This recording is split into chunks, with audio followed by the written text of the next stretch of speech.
Alright, good evening, good afternoon, good morning, whatever it is, wherever you are. Hope you're having a great day.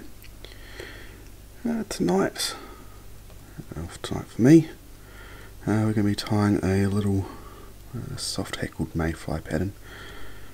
Pretty easy. There's a little bit going on with them, but they're a good step up if you're starting from tying old Hare and Coppers and a few other simple nibs. It gives you a few other things to play with. I really like them. Great performer for me.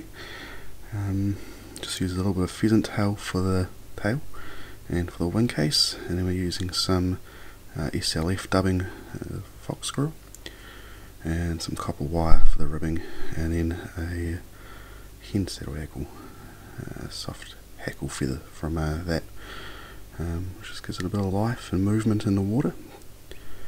They're a cool pattern though, and like I just said, they've got a lot of life in the water, and you can play around them with a few different colours, but we'll crack into it and I'll show you how I go about it. Hopefully you enjoy. Let's go. Right, the hook we're using tonight is the old Kamasan B110, size 12. Generally I'll tie these in a 14, 16 as well, a few 12s. I don't use a lot of them, I prefer to go smaller, but it's easier for filming, so we'll do that. And thread, I'm just using the classic waxed thread in 18/0 from the good folks at Semperfli. And generally I start this off, I want to leave just a little bit of space behind the eye. I'll leave about an eye length. It's just sort of a guide for me, I guess, as I'm coming back up. I want to be tying in my soft hackle there in the wing case, or tying off the wing case, so giving myself just a little bit of room, just to remind myself not to overcrowd the hook or anything like that. Okay, we'll get that thread base down, and just as it starts going down into that bend of the hook, and just trim that off. These are pretty cool as well. Got these the other day from Semperfli. They're the 6-finger scissors. They've been very handy, especially as I'm starting to refill the fly boxes. You can just keep holding on to them as you tie away. They're very cool. But we'll move on into the tail. Alright, tail. Just using pheasant tail. You need about 6 of the fibres from there. I'd like to keep it a bit thinner on the tail end, and just give it two little wraps, and we can adjust the size as we need it. Generally I break this fly down to 3 parts. The tail will be a third of the length, and the thorax and abdomen will be the other 2/3 split equally as well. And you just build this up and tie it in and make sure it's nice and secure. We'll get rid of the tag ends, and then we're just using some of the 0.1mm copper wire from Semperfli, which is going to go in as our ribbing. It's just going to give that a segmented look, or some segmentation on the fly. Once you put that dubbing in to build up the body. But yeah, nice and simple. Just get the rest of the wire down the back there.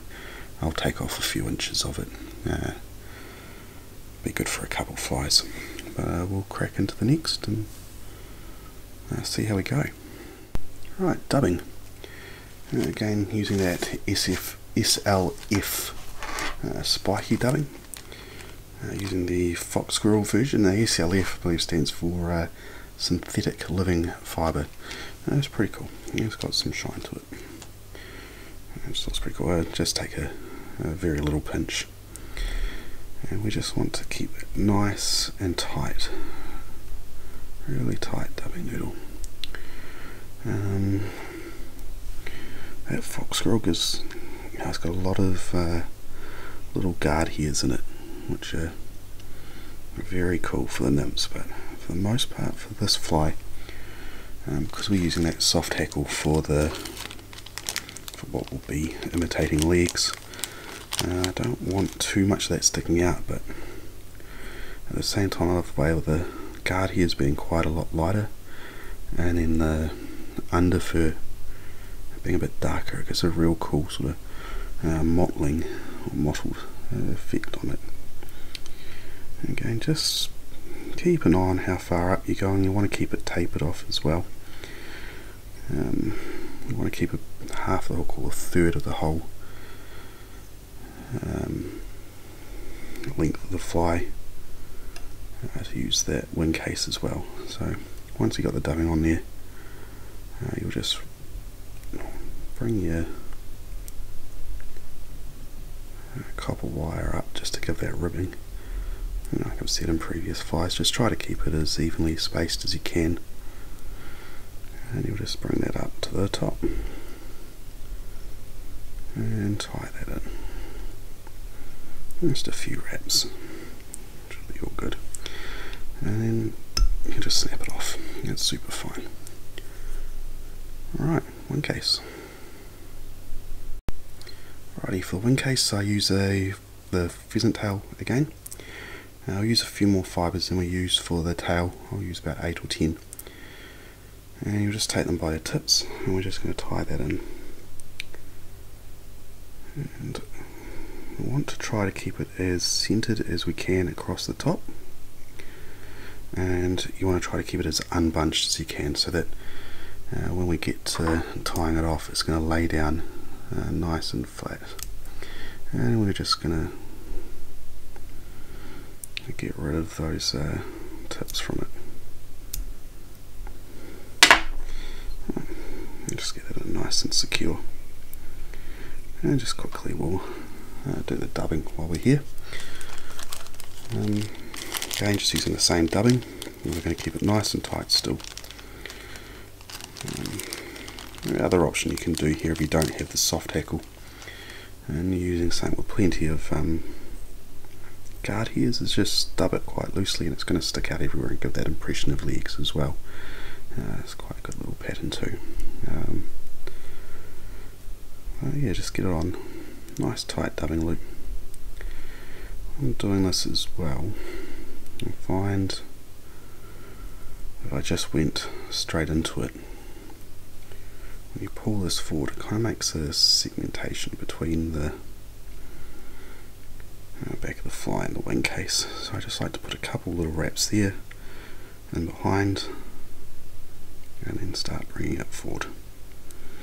I think, all going to plan, I've put just enough dubbing on there,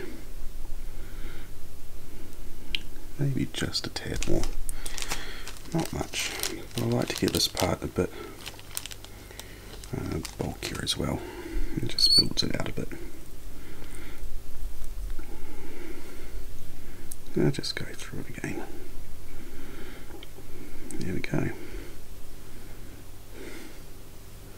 Alright, we'll go on to the soft hackle.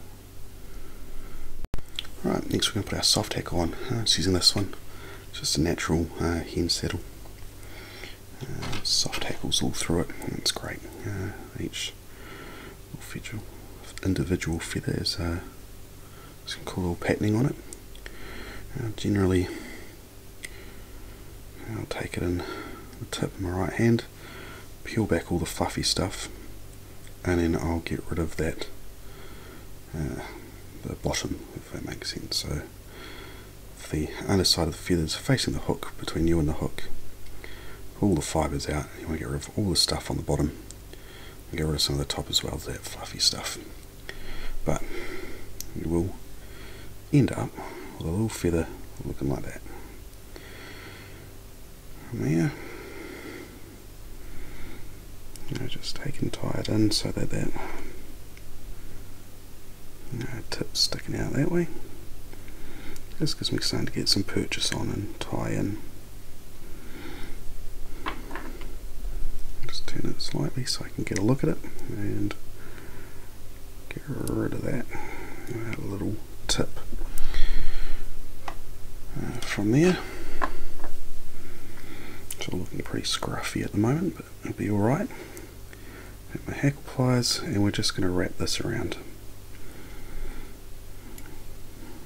And just preen those fibres back as you go.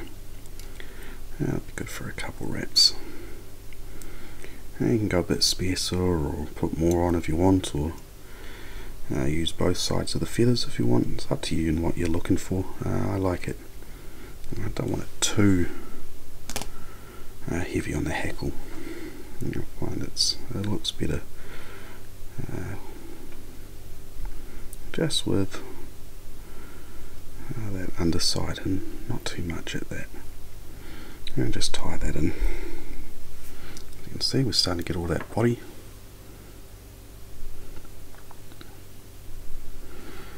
And here's my scissors. Get rid of that.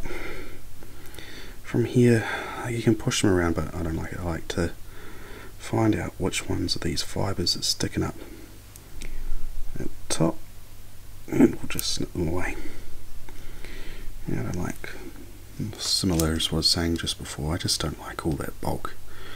I just find if you do that, you just end up with a bit much. And you'll take those pheasant tail fibres that you had hanging out the back there, and just pull them forward and just play with them until you can get them nice and flat. This is that wing case along the top of the fly, and then just tie them in at the head. And pretty much done. That's a nice simple fly.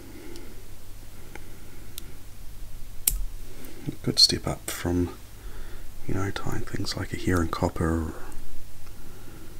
you know, this is where I think most of us Kiwis start off with. And from here, it's just a quick whip finish and you'll be home free. You can go out and check them around and hopefully they'll catch you something.